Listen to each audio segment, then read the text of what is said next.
Welcome back to the session of the Hindu newspaper analysis. Today we will discuss mainly three issues. The first issue is despite High Court order, rural employment guarantee scheme remain stalled in Bengal.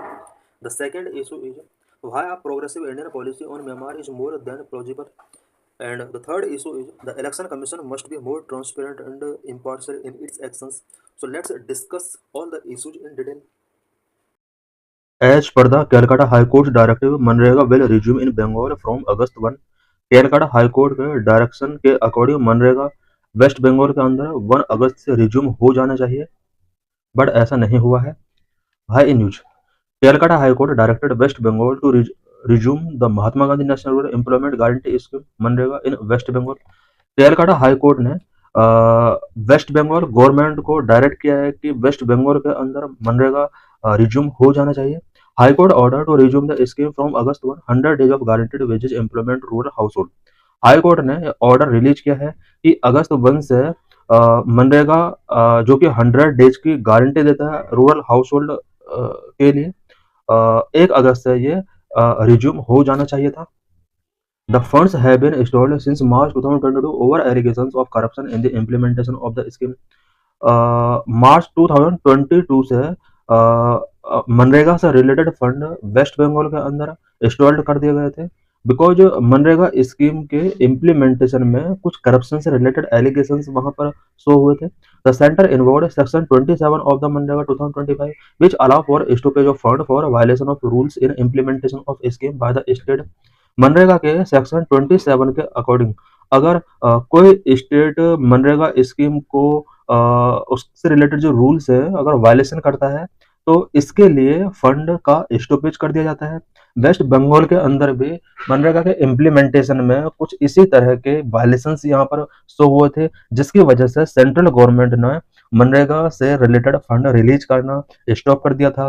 Waste Bengal government has already started the Karmashree scheme providing 50 days work to workers of the state.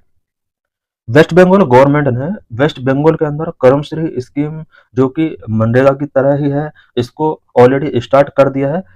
Karmashree scheme के under 50 days work yearly given किया जाता है। What is MNREGA? MNREGA से related important points हम इस article के अंदर discuss करेंगे। मनरेगा is a law passed by the Indian government in 2005 that guarantees the right to work to rural citizens of India.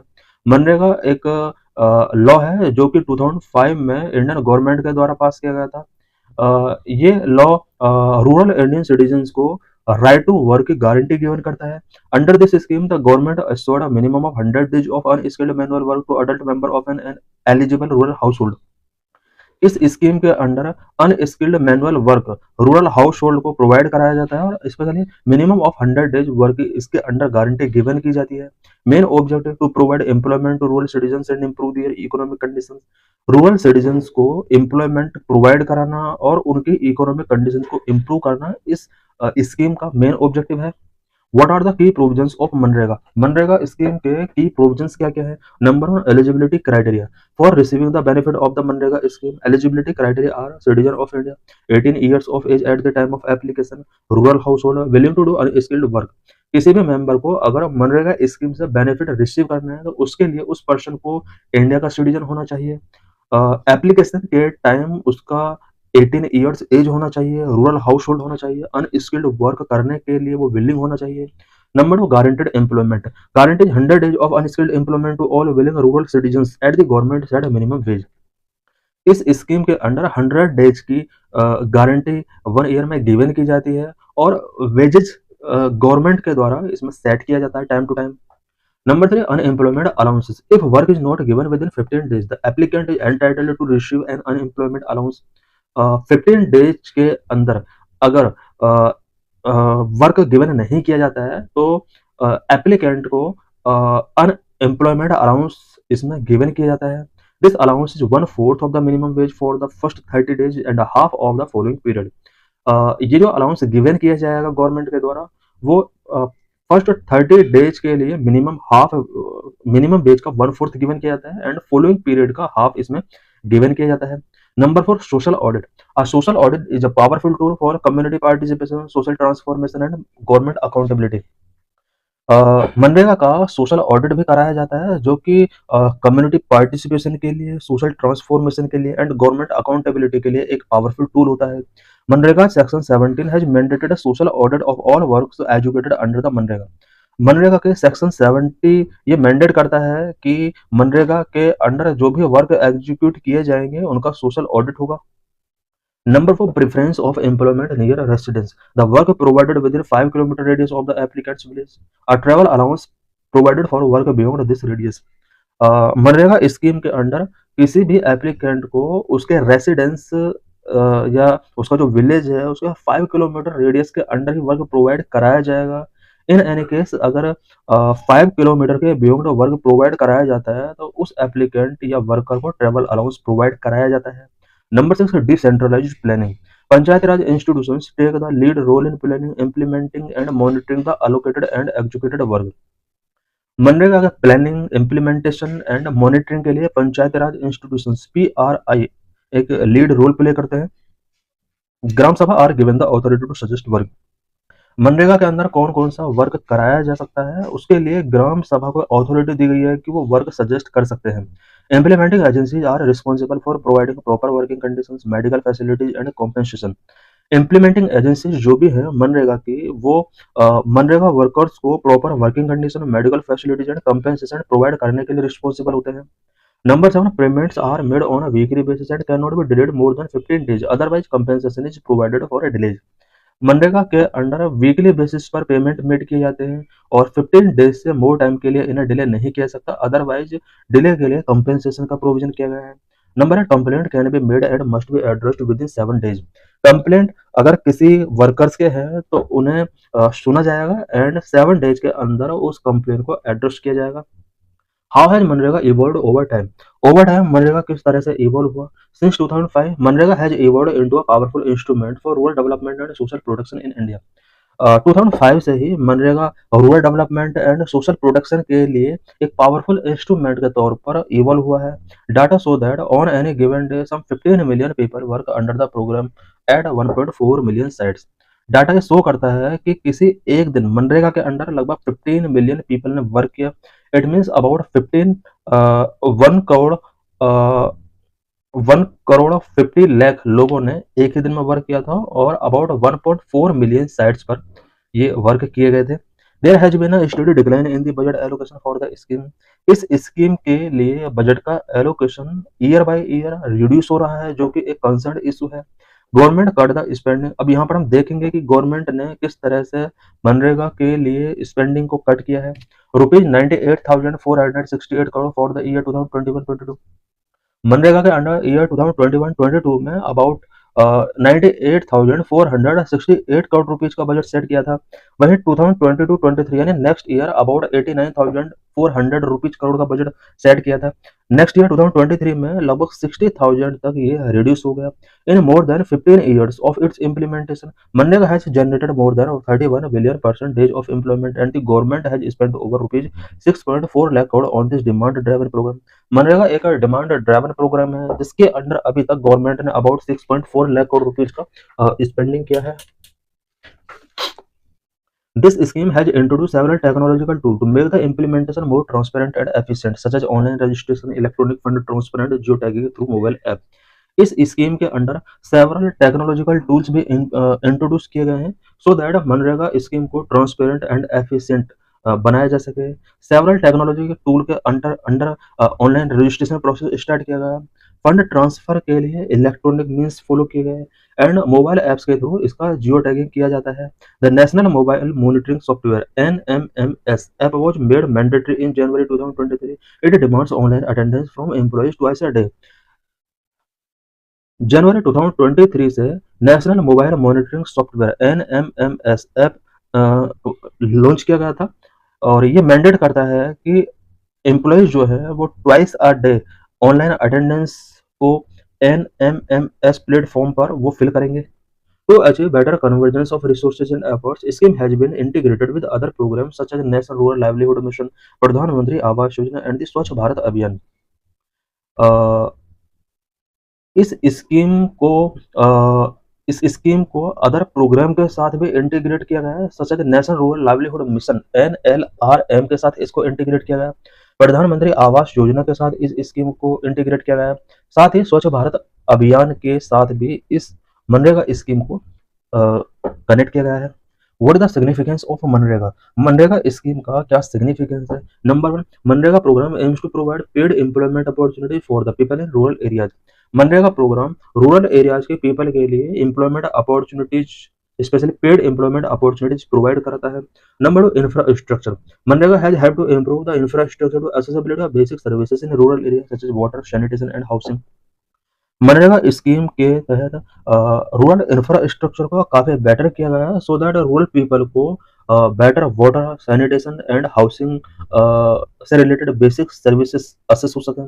Number three, help to improve natural resource base of the rural poor which has had a positive impact on the environment. मनरेगा ने natural resource के base को improve करने में help किया है और इसकी वजह से एनवायरनमेंट पर पॉजिटिव इम्पैक्ट पड़ा है। Number four, compensating income loss. People को अगर इनकम लॉस होता है कुछ सर्कमस्टेंसेस में, तो उस टाइम पर कंपेंसेट मनरेगा के तहत ही किया गया। इन state Bihar, Karnataka, Maharashtra and MP, MNREGA helped in compensating 20 to 80% of the income loss incurred because of the covid induced lockdown. Covid induced lockdown की वजह से लोगों का इनकम जो लॉस हुआ था, उस इनकम का 20 से 80% तक कंपेंसेट किया गया मनरेगा प्रोग्राम के under. Specially Bihar, Karnataka, Maharashtra and MP के अंदर कोविड-19 के ड्यूरिंग जो इनकम लॉस हुआ था पीपल को, उस इनकम को मनरेगा के तहत कंपेंसेट करने की कोशिश की गई। नंबर है preventing migration to urban areas. लोगों का अर्बन एरियाज की तरफ जो माइग्रेशन हो रहा है, उस माइग्रेशन को प्रिवेंट करने में मनरेगा ने एक इंपॉर्टेंट रोल प्ले किया है। MNREGA address mitigation from rural areas to urban areas by utilizing the labour in rural areas. Because MNREGA का अंडर रूरल एरियाज में लेबर को यूटिलाइज किया जाता है और इस वजह से लोग अर्बन एरियाज की तरफ माइग्रेट नहीं कर पाते हैं। Number 6, livelihood. It improve the livelihood of the rural poor and create durable assets such as wells, ponds, roads and canals. मनरेगा ने रूरल पुअर के लाइवलीहुड को इम्प्रूव करने में इंपॉर्टेंट रोल प्ले किया है। साथ ही कुछ durable assets such as walls, pond and roads and canals के क्रिएशन में मनरेगा ने एक इंपॉर्टेंट रोल प्ले किया है। Number 7, right based approach. Unlike previous employment guarantee scheme, मनरेगा aims to combat chronic poverty through a right-based approach, giving citizens a legal right to work. MNREGA जो scheme है ये एक राइट बेस्ड अप्रोच फॉलो करती है। यहाँ पर वर्क का राइट गिवन किया गया है। प्रीवियस अनएम्प्लॉयमेंट गारंटी स्कीम जितनी भी थी उन्हें उन स्कीम के अंडर रूरल का गारंटी गिवन नहीं किया गया था, but MNREGA right based approach follow करते हुए सिटीजन्स को legal right to work given करती है। What are issues and challenges pertaining to the implementation of the MNREGA? MNREGA के इम्प्लीमेंटेशन से रिलेटेड क्या क्या इशूज हैं, क्या क्या चैलेंज है? नंबर 1, करप्शन बहुत बड़ा इशू है। There have been some instances of corruption, particularly in the form of embezzlement of the funds and manipulation of record. For example, an IAS officer in Jharkhand was accused of corruption in MNREGA. MNREGA के before corruption से related बहुत सारे issues हैं, challenges हैं और specially funds का embezzlement किया जाता है एंड रिकॉर्ड्स में मैनिपुलेशन किया जाता है। एग्जाम्पल के लिए मनरेगा में करप्शन से रिलेटेड झारखंड स्टेट के अंदर एक IAS ऑफिसर को एक्यूज किया गया है। रिसेंटली जो वेस्ट बंगाल के अंदर मनरेगा का स्टॉपेज है वो इसी वजह से है क्योंकि वहां पर इम्प्लीमेंटेशन से रिलेटेड कुछ इशूज रेज हुए। Number 2, limited job opportunities. Provide only 100 days of employment पर पर्सन पर ईयर विच में not be enough to meet the needs of all rural citizens. MNREGA scheme के अंडर ओनली 100 days का employment पर person per year provide कराया जाता है जो कि ऑल रूरल सिटीजन्स के नीड्स को मीट करने के लिए एनफ नहीं है। Number 3, lack of awareness. Many rural citizens are not aware of their right under MNREGA and as a result they do not take advantage of the benefit that MNREGA offer. लोगों के under MNREGA के benefit से related awareness नहीं है। मनरेगा के under उन्हें क्या right मिला हुआ है, इससे रिलेटेड उनके अंदर अवेयरनेस को इंक्रीज करना होगा और मनरेगा क्या क्या एडवांटेज या बेनिफिट ऑफर करता है वो सब उन्हें बताने की जरूरत है। Number 4, bureaucratic delays. Bureaucratic delays and inefficient making it difficult for citizen to access benefit in a timely manner. कुछ ब्यूरोक्रेटिक डिले भी हैं जो मनरेगा के लिए डिफिकल्टी क्रिएट करते हैं। Number 5, quality of work. Many critics argue that the quality of work carried out under MNREGA is not productive and is not aligned to the local needs and priority. मैंने critics का ये मानना है कि मनरेगा के under जो भी वर्क कैरिड आउट किए जाते हैं वो क्वालिटी वाले वर्क नहीं है और इस तरह से लोकल नीड्स एंड प्रायोरिटीज के साथ वो अलाइन नहीं हो पाते हैं। Number 6, limited financial inclusion. Limited financial inclusion in the state such as Bihar is also a challenge for the proper implementation of MNREGA. MNREGA के प्रॉपर इम्प्लीमेंटेशन के बफोर एक जो सबसे बड़ा चैलेंज है वो इसका फाइनेंशियल इंक्लूजन का लिमिटेड होना है, स्पेशली बिहार के अंदर। What are the positive outcomes of MNREGA? MNREGA के पॉजिटिव आउटकम्स क्या क्या है? Number 1, a powerful instrument for inclusive growth in rural India. Rural India के इंक्लूसिव ग्रोथ के लिए मनरेगा एक पावरफुल इंस्ट्रूमेंट के तौर पर वर्क करता है। Number 2, livelihood security for the poor Indians. Poor Indians के लिए ये एक लाइवलीहुड सिक्योरिटी का वर्क करता है। Number 3, creation of durable assets, improved water security, soil conservation and higher land productivity. MNREGA ने ड्यूरेबल एसेट्स क्रिएट किए हैं, वाटर सिक्योरिटी को इंप्रूव किया है, सॉइल कंजर्वेशन में इंपॉर्टेंट रोल प्ले किया है एंड लैंड प्रोडक्टिविटी को हायर किया है। Number 4, positive impact on the standard of living of house hold through an increase in house hold income. Income house hold increase करके house hold के living standard को काफी हद तक बेटर किया मनरेगा ने। Number 5, empowerment of SC ST and women. SC ST and women को empower करने में भी एक इंपॉर्टेंट रोल रहा है। What are negative outcomes of MNREGA?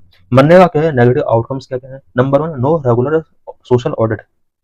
MNREGA का सोशल ऑडिट तो कराया जाता है बट रेगुलर सोशल ऑडिट नहीं कराया जाता है। Number 2, leakage of fund. Fund का बहुत ज्यादा लीकेज होता है। Number 3, technology and network issue in rural and remote areas for geo tagging.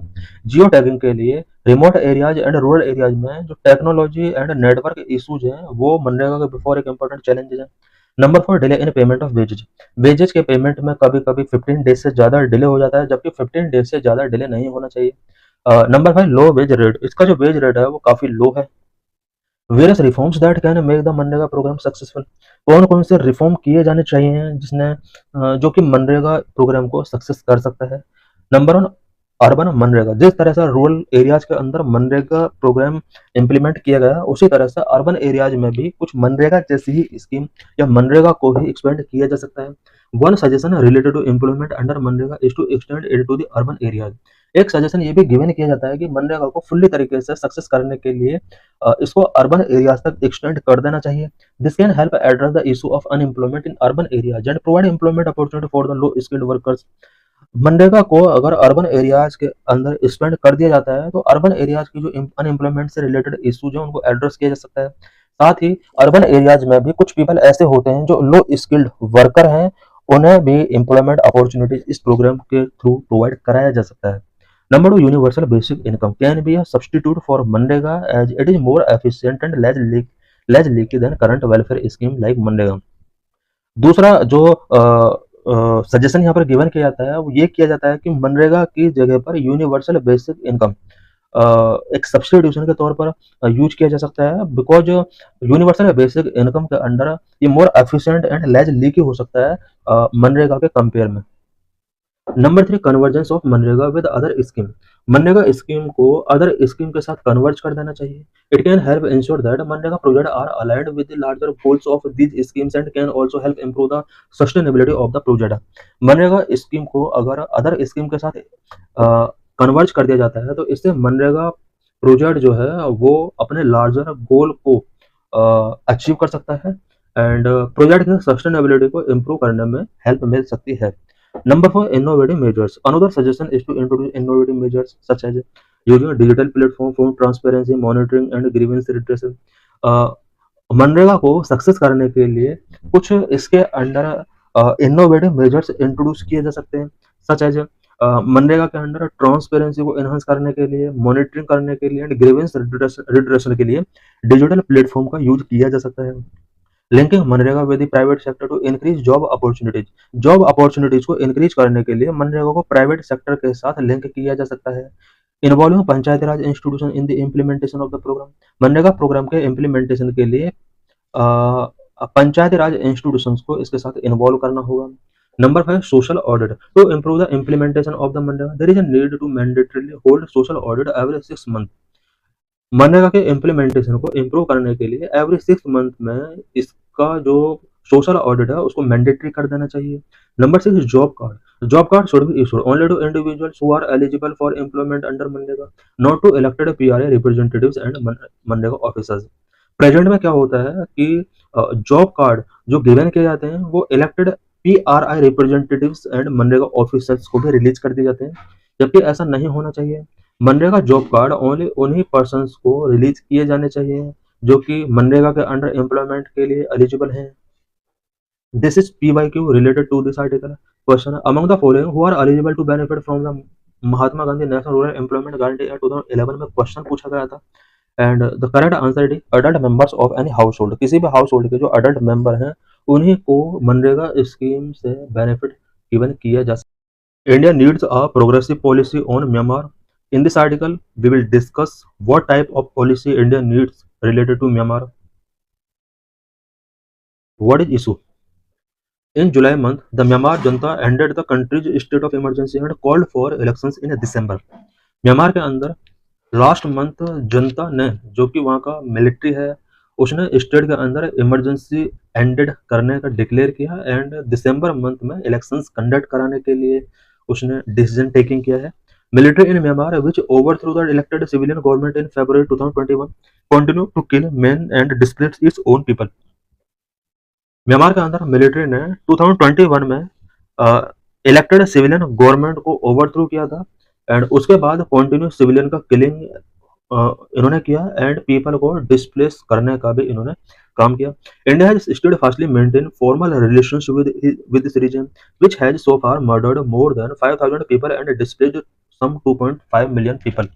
India ने जो मिलिट्री रूल था म्यांमार के अंदर, उस मिलिट्री रूल के साथ भी अपने जो रिलेशंस थे, फॉर्मल रिलेशंस मेंटेन करके रखे और इस मिलिट्री रूल ने म्यांमार के अंदर मोर देन 5000 पीपल का मर्डर किया एंड अबाउट 2.5 मिलियन पीपल को डिस्प्लेस किया। 2021 military coup and the civilian armed struggle in Manipur. ये म्यांमार होना चाहिए था। म्यांमार के अंदर 2021 में मिलिट्री coup हुआ और सिविलियन आर्म्ड स्ट्रगल कंटिन्यू तब से लेकर अब तक यहाँ पर चल रहे हैं। Military coup in 2021। Aung San Suu Kyi National League for Democracy victory in the 2020 elections sparked concern among the military. 2021 में आंग सांग सूकी national league for democracy NLD का यहाँ पर विक्ट्री होता है और ये मिलिट्री के लिए एक कंसर्न बन जाता है। इट मीन मिलिट्री इस विनिंग को लाइक नहीं करता है। The military alleged electoral fraud and staged a coup in February 2021. Military ने इलेक्टोरल फ्रॉड से रिलेटेड एलिगेशंस लगाए एंड February 2021 में एक कूप को यहाँ पर स्टेज किया गया मिलिट्री के द्वारा। आंग सान सू की and other leaders were detained sparking wide spread protest and a violent military crackdown. आंग सान सू की और उसके अदर लीडर्स को डिटेन कर लिया जाता है, वाइड स्प्रेड प्रोटेस्ट किए जाते हैं एंड वायलेंट मिलिट्री क्रैकडाउन यहाँ पर स्टार्ट हो जाते हैं। Anti Janata armed struggle various ethnic armed organizations EAOs and People's Defense Forces PDFs intensified their resistance against the military regime, resulting in escalating conflict across the country. 2021 में जैसे ही military dictatorship start हो जाता है, various ethnic armed organisations and People's Defence Forces it means EAOs and PDFs का यहाँ पर military regime के against resistance intensify हो जाते हैं, जिसकी वजह से पूरे कंट्री के अंदर कॉन्फ्लिक्ट एक्सकेलेट हो जाते हैं। Brief history of political unrest in Myanmar. Myanmar के अंदर पॉलिटिकल अनरेस्ट किस तरह से कंटिन्यू चलता रहा। Number of parliamentary democracy phase. Starting में पार्लियामेंट्री डेमोक्रेसी फेज के तौर पर देखा जाता है। Myanmar gained independence from British rule in 1948। The country established a democracy based on the parliamentary system of government. Myanmar British rule से 1948 में independence gain कर लेता है। इंडिपेंडेंस के जस्ट बाद म्यांमार के अंदर पार्लियामेंट्री सिस्टम ऑफ गवर्नमेंट जो कि डेमोक्रेसी के बेस पर था एस्टेब्लिश किया जाता है। First phase of A military rule in 1962 general Ne win stage of coup defeat establishing a military dictatorship. 1962 में पहली बार यहाँ पर मिलिट्री डिक्टेटरशिप स्टार्ट होती है जनरल नी विन की लीडरशिप में। The Burma Socialist Programme Party became the country's sole political party. Military dictatorship के बाद म्यांमार के अंदर BSPP Burma Socialist Programme Party ये म्यांमार की सोल पॉलिटिकल पार्टी बन जाती है। फिर जब political conflict within the military, military के अंदर भी कुछ पॉलिटिकल कॉन्फ्लिक्ट होते हैं। इन 1988 general Saw Maung seize control of the government overthrowing the BSPP due to wide spread economic decline and corruption. 1988 में गवर्नमेंट का control general Saw Maung seize कर लेता है और बीएसपीपी को कुछ इकोनॉमिक डिक्लाइन एंड करप्शन की वजह से ओवरथ्रो कर दिया जाता है। How the military continue to rule under the State piece and Development Control Council. यहाँ पर अभी जो 1988 में हम देख रहे हैं जनरल सामोंग, ये भी एक तरीके का मिलिट्री रूल ही होता है, बस यहाँ पर चेंज किया जाता है, बीएसपीपी को यहाँ पर ओवरथ्रो कर दिया जाता है। इसकी जगह पर अब SPDC state piece and development council यहाँ पर लेकर आया जाता है।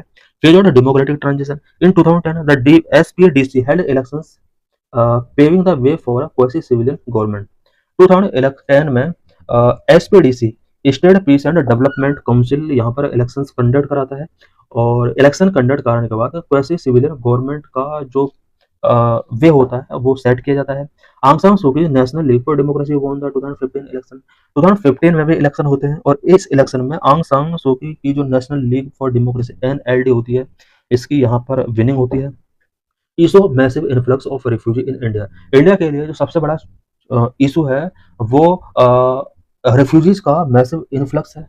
Massive influx of refugees in India. Current ongoing armed struggle between the military junta and the People's Defense Forces in the Chin region, Sagaing region, have led to massive influx of refugees in India, especially in Mizoram and Manipur. Because Myanmar के अंदर long time से military Janata and PDF के बीच में बहुत ज़्यादा armed struggle चल रहे हैं। इसकी वजह से रिफ्यूजीज का इंडिया में मैसिव इन्फ्लक्स हुआ है, स्पेशली इंडिया के north eastern state Mizoram and Manipur के अंदर। This emerged as a tension between India and Myanmar as these have been linked to the violent ethnic clashes, drug trafficking and smuggling. Massive influx जो हो रहा है India और Myanmar के बीच में, इसने टेंशंस को इमर्ज किया है बिकॉज इस मैसिव इन्फ्लक्स की वजह से भी कुछ ethnic clashes, drug trafficking and smuggling जैसी एक्टिविटीज इंडिया के अंदर बढ़ रही हैं। 95,600 refugees from Myanmar had moved into India, according to UN High Commissioners for Refugees estimates as of December 31, 2024. Approximately 95,600 refugees from Myanmar had moved into India.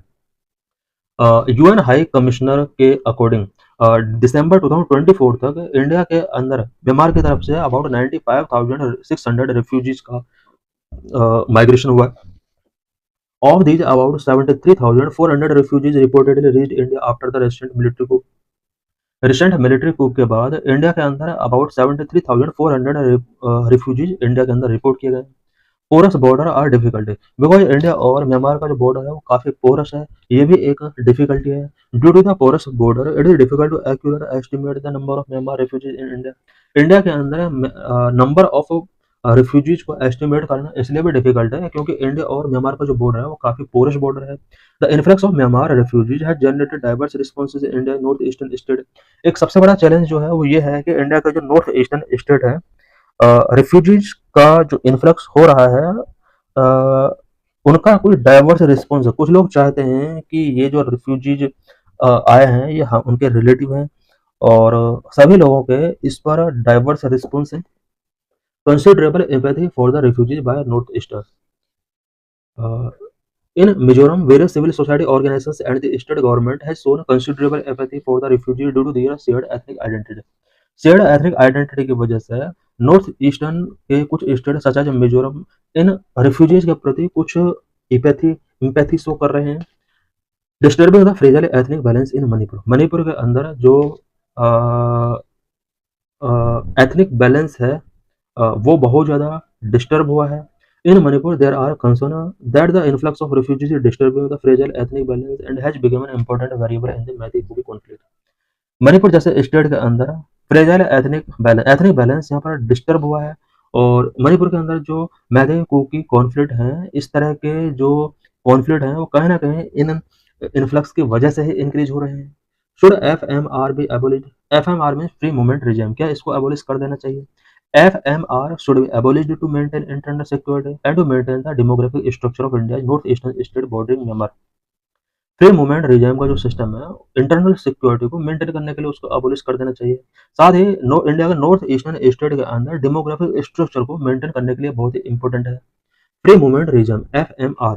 In northeast India, there are many ethnic groups such as Mizo, Chin, Kuki that inhabit both sides of the India-Myanmar border and share a strong community and familial ties. North eastern India में बहुत सारे ethnic groups such as Mizo, Chin, Kuki living करते हैं जो कि India Myanmar border के दोनों side में लिविंग करती है, और strong community and familial ties ये कम्युनिटी शेयर करती है। Recognizing these ethnic interactions, the government of both countries instituted a free movement regime (FMR) after independence for the people within 40 km on either side of the India-Burma border, which was subsequently reduced to 16 km. जो shared community हैं दोनों side में, Myanmar और India border के दोनों side में, इनके ethnic interactions को रिकॉग्नाइज करने के लिए दोनों गवर्नमेंट ने फ्री मूवमेंट रीजन इंस्टीट्यूट किया था आफ्टर इंडिपेंडेंस। और स्टार्टिंग में 40 किलोमीटर बॉर्डर एरियाज के लिए ये स्टार्ट किया गया था, बाद में इसको रिड्यूस करके 16 किलोमीटर कर दिया गया।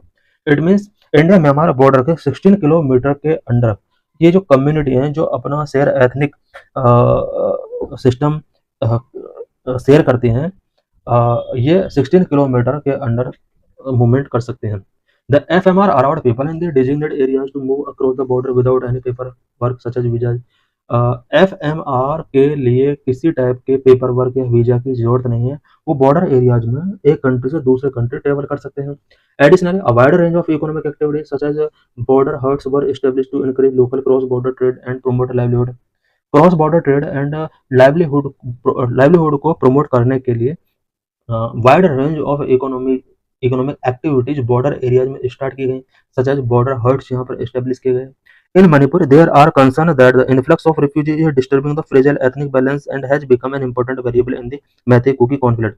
मणिपुर के अंदर रिफ्यूजीज का जो इन्फ्लक्स हुआ है, इसकी वजह से फ्रेजाइल एथनिक बैलेंस जो मणिपुर का है वो काफ़ी डिस्टर्ब हुआ है, और इसकी वजह से मैते कुकी कॉन्फ्लिक्ट रेज हुआ है मणिपुर के अंदर। What is urgent requirement?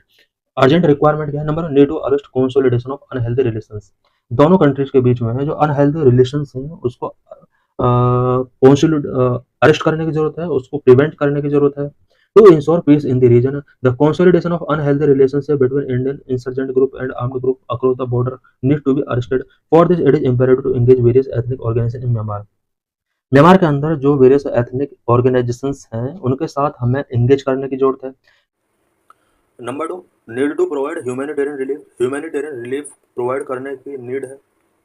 There is also an urgent need to provide increased humanitarian relief and, in long run, develop healthcare and educational infrastructure in Myanmar and near the border with Manipur and Mizoram in India। India को चाहिए कि Myanmar से जो भी influx हो रहा है humanitarian need उन्हें प्रोवाइड करें। साथ ही इंडिया और म्यांमार दोनों कंट्रीज जो health care and educational infrastructure और बॉर्डर एरियाज में डेवलप करें। Number 3, move towards a more federal democratic polity. दोनों कंट्रीज को चाहिए कि फेडरल डेमोक्रेसी डेवलप करने के लिए म्यांमार के अंदर कोशिश करें। India in collaboration with the select neighbours of Myanmar must nurture all the stakeholders in that country to move towards a more federal democratic polity. India के लिए जो सबसे इम्पोर्टेंट है वो ये है कि म्यांमार के जितने भी नेबर्स हैं उनके कोलैबोरेशन के साथ म्यांमार के अंदर more federal democratic polity establish करने के लिए कोशिश करना चाहिए। India needs a more progressive value driven Myanmar policy. India को more progressive value driven Myanmar policy follow करने की जरूरत है। India needs a more progressive value driven Myanmar policy that works in favour and not against its national interest. India ऐसी progressive value driven Myanmar policy follow करे जिससे इसके national interest protect रहें, इसके अगेंस्ट नहीं होना चाहिए। This new policy should have two key pivots namely democracy and human security. India के द्वारा फॉलो की जाने वाली पॉलिसी के 2 पिवोट होने चाहिए, democracy and human security. It means Myanmar के अंदर डेमोक्रेसी स्टेब्लिश होना चाहिए, ह्यूमन सिक्योरिटी का वहाँ पर सबसे ज़्यादा इंपॉर्टेंस दिया जाना चाहिए। Indian government therefore needs to take 4 interlocking steps immediately. India को 4 इंटरलॉकिंग स्टेप्स इमीडिएटली फॉलो करना चाहिए। Number 1, India needs to use its credentials as the largest federal democracy in the region to sharpen its influence in the Myanmar। Because India का largest federal democracy के तौर पर credentials हैं, पूरे world में India को लार्जेस्ट फेडरल डेमोक्रेसी के लिए जाना जाता है। इन क्रीडेंशियल्स का यूज इंडिया म्यांमार के अंदर कर सकता है और म्यांमार को इन्फ्लुएंस कर सकता है। Myanmar's pro democracy political elites and civil society have looked up to India as a model of federal democratic union with a well power sharing arrangement between the centre and the various state. Myanmar के अंदर जो pro democratic political elites हैं, civil society हैं, वो India की तरफ lookup कर रहे हैं बिकॉज इंडिया के अंदर फेडरल डेमोक्रेटिक मॉडल है और स्टेट और सेंटर के बीच में जो पावर शेयरिंग अरेंजमेंट है वो बहुत ही वेल पावर शेयरिंग अरेंजमेंट है। यही वजह है कि म्यांमार के pro democracy political elites and civil society आज इंडिया की तरफ देख रहे हैं और इंडिया को भी अपने इन क्रेडेंशियल का यूज म्यांमार के अंदर करना चाहिए। Second, India needs to immediately hold all weapon sales to the Myanmar military. Myanmar military के लिए इंडिया बहुत सारे वेपन्स सेल कर रहा है, इमीडिएटली इन्हें हमें होल्ड करना होगा। Indian state-owned military hardware manufacturers have sold a range of non-lethal and semi-lethal equipment to the Janata since the 2021 coup. 2021 coup के बाद Indian state-owned military hardware manufacturer वहाँ की मिलिट्री को non-lethal and semi-lethal equipment sold कर रहे हैं। Indian Air Force transferred a pack of 52 items including navigation and communication parts to its Myanmar counterpart. Indian Air Force ने 52 items का package Myanmar को transfer किया है, specially navigation and communication parts वहाँ पर ट्रांसफ़र किए हैं। India needs to immediately put a stop to these as the Myanmar military continues to use all the three services, the army, air force and navy, to attack non-combatant civilian using imprecise lethal tactics. India को इन सभी trades को stop करना होगा because Myanmar की जो military है वो army, air force and navy का यूज करके वहाँ की सिविलियन के खिलाफ अटैक कर रहे हैं। Third, India needs to immediately open cross border humanitarian corridors to help civilians affected by the conflict along 3 border provinces Sagaing region, Chin state and northern Rakhine state. India को चाहिए कि वो cross border humanitarian corridor civilians के लिए establish करें, specially Sagaing region, Chin state and northern Rakhine state के अंदर जो भी माइग्रेंट पीपल हैं या जो भी इमिग्रेंट्स हैं उनके लिए वहाँ पर ह्यूमैनिटेरियन कॉरिडोर इस्टेब्लिश करें। Fourth, the government should immediately hold the detention and deportation of the asylum seekers from Myanmar. Myanmar से जो भी एसिलम सीकर आए हैं, इंडियन गवर्नमेंट इनके डिटेंशन और डिपोर्टेशन को इमीडिएटली होल्ड करे। This is specially so in the case of Manipur where the government has so far deported 150 asylum seekers to Myanmar. Manipur के अंदर मणिपुर गवर्नमेंट ने अबाउट 115 एसिलम सीकर्स को डिपोर्ट किया है। इस तरह की एक्टिविटीज को बंद करना होगा। These are people who entered India not because they wanted to or with mal intent, but because they were forced to. ऐसा इसलिए ज़रूरी है बिकॉज ये जो पीपल इंडिया में एंटर किए हैं ये एंटर किए नहीं बल्कि इन्हें एंटर करने के लिए मजबूर किया गया है, इनका कोई मेल इंटेंट नहीं है और इन्हें फोर्स किया गया है। Conclusion, with political uncertainty in Bangladesh and civil war in Myanmar, the prospect of north east India enhanced external economic engagement is dim at the moment. Bangladesh के अंदर पॉलिटिकल अनसर्टेनिटी है एंड म्यांमार के अंदर सिविल वॉर है, इस वजह से north east India का जो एक्सटर्नल इकोनॉमिक एंगेजमेंट को इन्हांस करने का जो प्रोस्पेक्ट है वो डिम हो रहा है। Therefore the Indian government will have to spend more resources to maintain economic growth in the reason.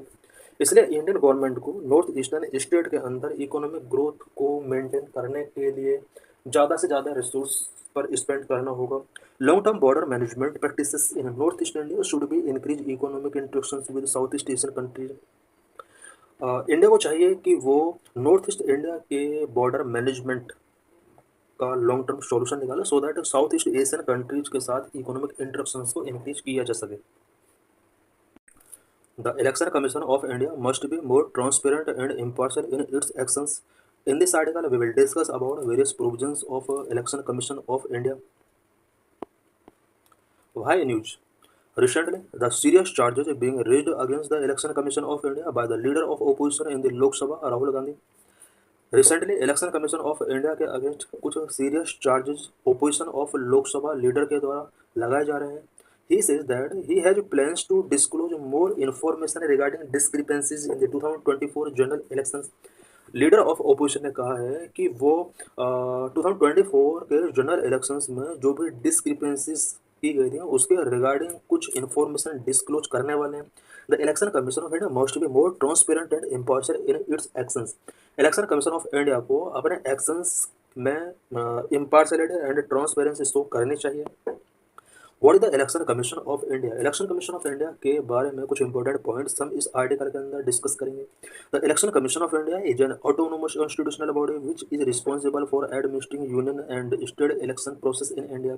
Election commission of India एक ऑटोनोमस कॉन्स्टिट्यूशनल बॉडी है जो कि इंडिया के अंदर union and state election process के लिए रिस्पॉन्सिबल है and elections को एडमिनिस्टर करने के लिए एक इम्पोर्टेंट रोल प्ले करता है। It was established on 25 January 1950, celebrated as national voters day. Election commission 25 जनवरी 1950 को इस्टेब्लिश किया गया था। That is why 25 January celebrated as national voters day. The secretariat of the election commission is in New Delhi. इसका जो secretariat है वो New Delhi में है। Election commission conduct elections to the Lok Sabha, Rajya Sabha, state legislative assemblies and the office of the president and vice president in the country. Election commission Lok Sabha, Rajya Sabha, state legislative assemblies and office of president and vice president के लिए election conduct कराने के लिए responsible है। It not conduct elections to the panchayats and municipalities in the state. For this, the Constitution of India provides for a separate state election commission. Panchayat and municipalities के लिए elections conduct कराने का work election commission of India का नहीं है। इसके लिए separate state election commission constitute किया गया है। Constitution provisions of election commission, part 15, it provisions for elections and establish the commission. Constitution के पार्ट 15 के अंदर ये प्रोविजन किया गया है कि इंडिया के अंदर एक इलेक्शन कमीशन होगा। 324 से 329 आर्टिकल के अंदर इलेक्शन कमीशन से रिलेटेड प्रोविजन किए गए हैं। Article 324, superintendent direction and control of the elections to be vested in election commission. Constitution के आर्टिकल 324 के अंदर प्रोविजन किया गया है कि इलेक्शन कमीशन ही एक ऐसा बॉडी होगा जो इंडिया के अंदर इलेक्शंस को सुप्रिंटेंडेंट करेगा, डायरेक्शन एंड कंट्रोल करेगा। Article 325, no person to be ineligible for inclusion in or to claim to be included in a special electoral roll on ground of religion, race, caste और sex. Article 325 के according किसी भी person के साथ religion base पर, race, caste और sex के base पर इलेक्शन सिस्टम में डिस्क्रिमिनेशन नहीं किया जाएगा। Article 326, elections to the house of the people and to the legislative assemblies of the state to be based on adult suffrage. Article 326 के अंदर प्रोविजन किया गया है कि house of the people, it means Lok Sabha and legislative assemblies के लिए जो भी इलेक्शंस कंडक्ट कराए जाएंगे वो अडल्ट सफरेज के बेस पर कराए जाएंगे। Article 327, power of parliament to make provisions with respect to elections to the legislature. Legislature के लिए इलेक्शंस के रिस्पेक्ट में पार्लियामेंट को कुछ प्रोविजन करने की यहाँ पर पावर दी गई है पार्लियामेंट को आर्टिकल 327 के अंदर। Article 328, power of legislature to of a state to make provision with respect to elections to such legislature. Legislature के लिए जो भी इलेक्शंस कंडक्ट कराए जाएंगे उसके लिए स्टेट लेजिस्लेचर को पावर गिवन किया गया है इससे रिलेटेड प्रोविजन करने के लिए, स्पेशली आर्टिकल 328 के under. Article 329, bar to interference by court in electoral matter. Article 329 के अंदर प्रोविजन किया गया है कि इलेक्टोरल मैटर में कोर्ट इंटरफेयर नहीं करेगा। ये आर्टिकल बहुत ही इंपॉर्टेंट आर्टिकल है। Structure of election commission of India. Election commission of India का स्ट्रक्चर क्या है? Originally, the Election Commission had only one election commissioner, but after the Election Commissioner Amendment Act 1989, it was made a multi-member body. Originally, election commission जो हुआ करता था only one election commissioner इसके under हुआ करता था, but election commissioner amendment act 1989 के बाद इसको एक मल्टी मेंबर बॉडी बना दिया गया। इट मीन्स 1989 में election commissioner amendment act pass किया जाता है। इस अमेंडमेंट के पास करने के बाद इलेक्शन कमीशन ऑफ इंडिया अभी एक मल्टी मेंबर बॉडी बन चुका है। The election commission shall consist of election chief election commissioner and other election commissioners if any as the president may from time to time fix. Election commission के under present में one election commissioner होता है and कुछ other election commissioners भी होते हैं। Presently, it consists of the chief election commissioner and two election commissioners. Present में one election chief election commissioner होता है and two other election commissioners होते हैं. At the state level, the election commission is helped by the chief electoral officer. बात अगर state level की जाए तो state level पर जो election commission होता है तो वो चीफ इलेक्टोरल ऑफिसर के द्वारा हेल्प किया जाता है। जिस तरह से इलेक्शन कमीशन ऑफ इंडिया के अंडर जो चीफ इलेक्शन कमिश्नर होता है अदर मेंबर उसका हेल्प करते हैं, उसी तरह से स्टेट इलेक्शन कमीशन का हेल्प चीफ इलेक्टोरल ऑफिसर करते हैं। Appointment and tenure of commissioners, commissioners का किस तरह से अपॉइंटमेंट किया जाता है, इनका टाइम पीरियड क्या होता है ऑफिस का। The president appoint chief election commissioner and election commissioner according to the chief election and other election commissioners appointment condition of services and term of office act 2023। 2023 में chief election commissioner and other election commissioner act pass किया गया था। इस act के according president chief election commissioner and election commissioner का appointment करता है। यहाँ पर बहुत ही इंपॉर्टेंट है कि 2023 में एक एक्ट पास किया गया था और इस एक्ट के according president CEC and other election commissioner का अपॉइंटमेंट करता है। They have a free tenure of 6 years और up to the age of 65 year which ever is either. बात अगर इसके टेन्योर की जाए तो 6 ईयर का इनका टेन्योर होता है। The salary and condition of the services of the chief election commissioner and election commissioner will be equivalent to that of the supreme court जज। Salary and conditions of service जो होती हैं election commissioners and chief election commissioner की, वो supreme court के जज के equivalent होती हैं। इट मीन सुप्रीम कोर्ट के जज को जितना सैलरी मिलेगा उतना ही सैलरी चीफ इलेक्शन कमिश्नर या अदर कमिश्नर्स को मिलेगा। कंडीशन ऑफ सर्विस भी सेम है। Removal process. Election Commission member can resign anytime or can also be removed before expiry of their term. ये कभी भी रिजाइन कर सकते हैं और टर्म से पहले इनको रिमूव किया जा सकता है। The chief election commissioner can be removed from office only through a process of removal similar that of the supreme court जज। चीफ इलेक्शन कमिश्नर को अगर रिमूव करना है तो उसके लिए प्रोसेस सुप्रीम कोर्ट के रिमूवल प्रोसेस के सेम ही है। बाय पार्लियामेंट इसको रिमूव किया जाता है। वह election commissioner can only be removed on the recommendation of the chief election commissioner. Other election commissioner जो होते हैं उन्हें चीफ इलेक्शन कमिश्नर की रिकमेंडेशन पर रिमूव किया जा सकता है। इट मीन्स यहाँ पर बहुत ही इंपॉर्टेंट है कि जो चीफ इलेक्शन कमिश्नर होता है उसको रिमूव करने के लिए जो प्रोसेस है वो सुप्रीम कोर्ट के रिमूवल के लिए प्रोसेस के सिमिलर है, बट अदर इलेक्शन कमिश्नर्स को चीफ इलेक्शन कमिश्नर के रिकमेंडेशन पर रिमूव किया जा सकता है। What are limitations? The Constitution has not specified the term of the members of the election commission. Constitution के अंदर प्रोविजन नहीं किया गया है कि इलेक्शन कमीशन के अंदर कितने मेंबर होंगे।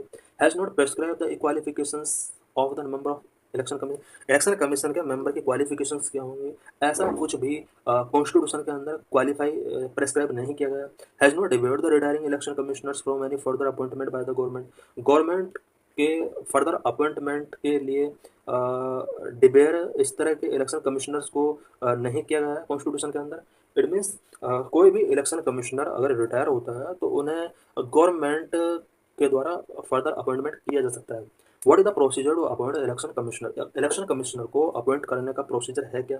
The chief election commissioner and election commission appointment condition of service and term of office bill 2023 outline the current procedure for appointment.